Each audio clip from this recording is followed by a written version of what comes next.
My daughter, Cheryl Donalds, or Sherry as she'd like to be called, was born on May 7th, 1973. She was always such a cutie.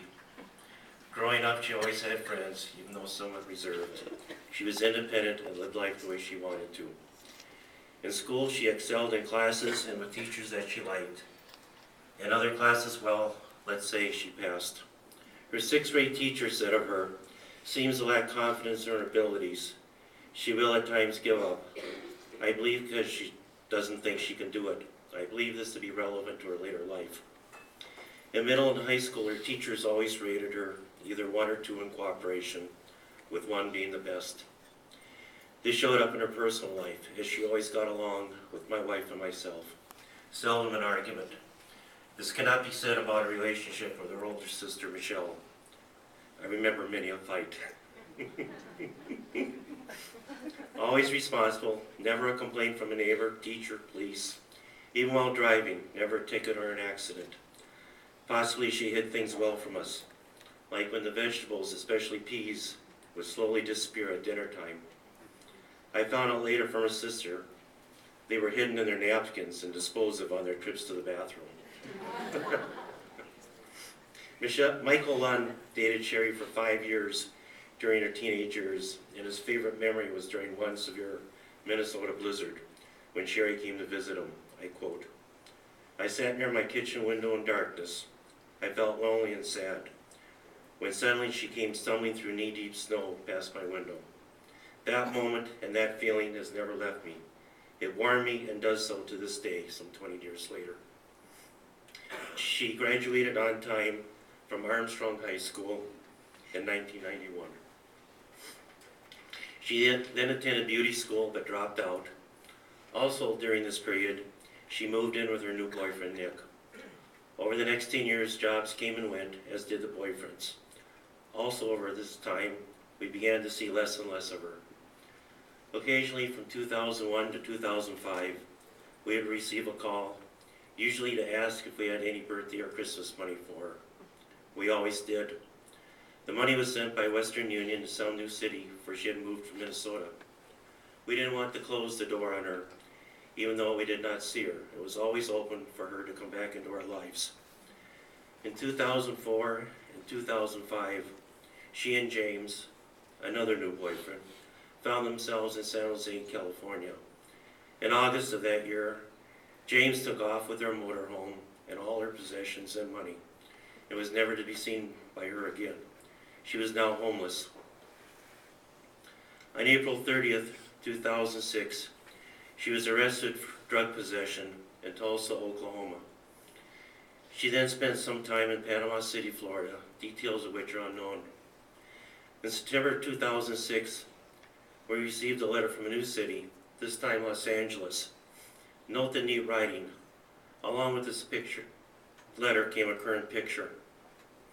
She said the Los Angeles Social Service Agency helped her find an efficiency apartment in downtown LA, as she was again homeless and without a job. In August 2008, we received a letter, this time with a return address. First time in 7 years. I immediately wrote to this address, only to have it returned 3 weeks later, address the unknown. Another letter came in October 2008. Same return address. I wrote another letter, only to have it returned, address the unknown. Finally, in January 2009, I flew to Los Angeles. I had to find her. I found out the address was the LA Social Service Agency that had previously helped her. I talked with her manager and showed her Sherry's letters. She brought out Sherry's file and said, "Because of the law, I cannot give out confidential information such as her address." My heart sank. How am I going to find her? She then said, I have to tend to something, and left the folder on the desk. And said if I needed a pencil and paper, there was one. I knew what she meant. I thanked her as she was leaving, when within a half hour I was at Sherry's apartment, and by chance spotted her in the entryway. We hugged each other and spent the week shopping, seeing the sights of LA, and getting to know each other again. I also opened a bank account and gave her the cash card. I put money in her account here in Minnesota, and she took some out as needed. She now had grocery money along with her public assistance check. I visited her apartment, and it was neat and filled with many religious items. She read the Bible every day, for she had said she had turned to Christ to help her understand her life. Letters flowed back and forth over the next 4 months. My wife and I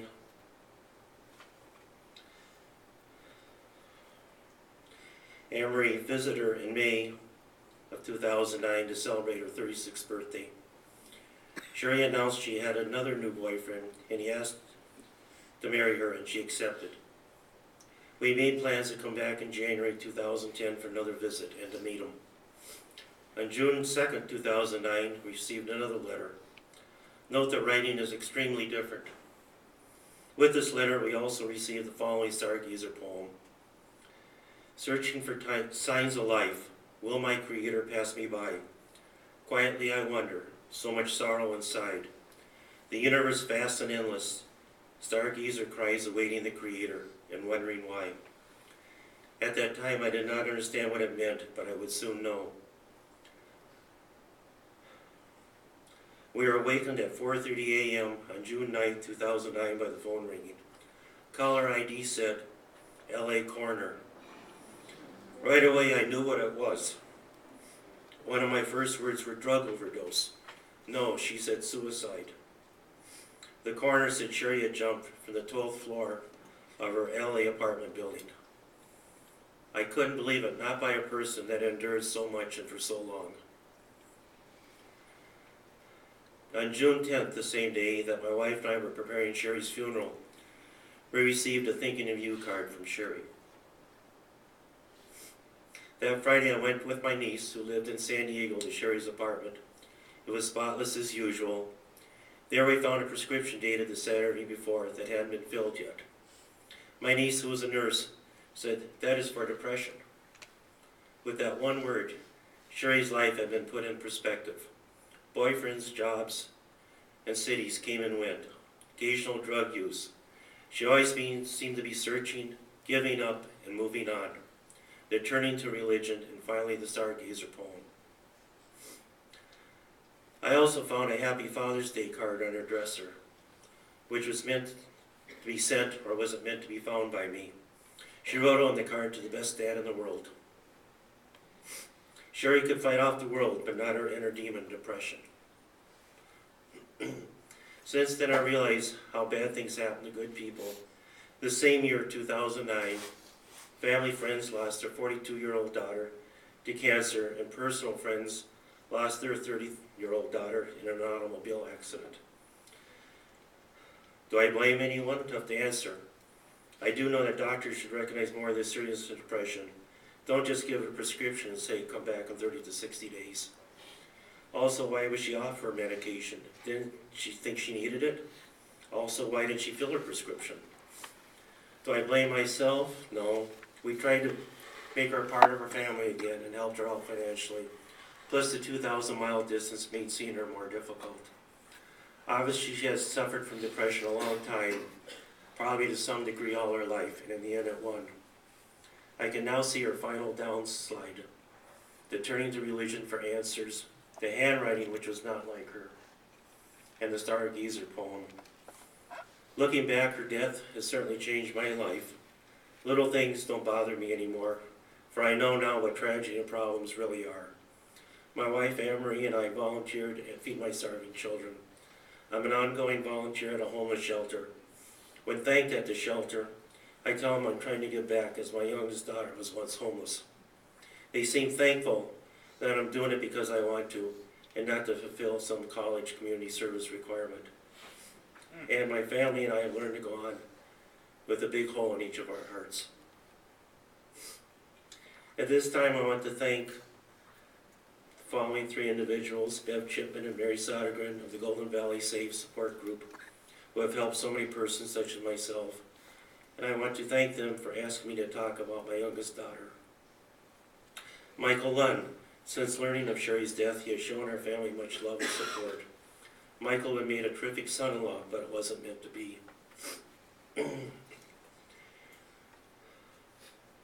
In conclusion, to Sherry I say, no, you can't be gone when I can see your beautiful face and smile. No, you can't be gone when I can hear your wonderful voice and feel your warm hugs. No, you can't be gone when your memory is in my mind and your love is in my heart.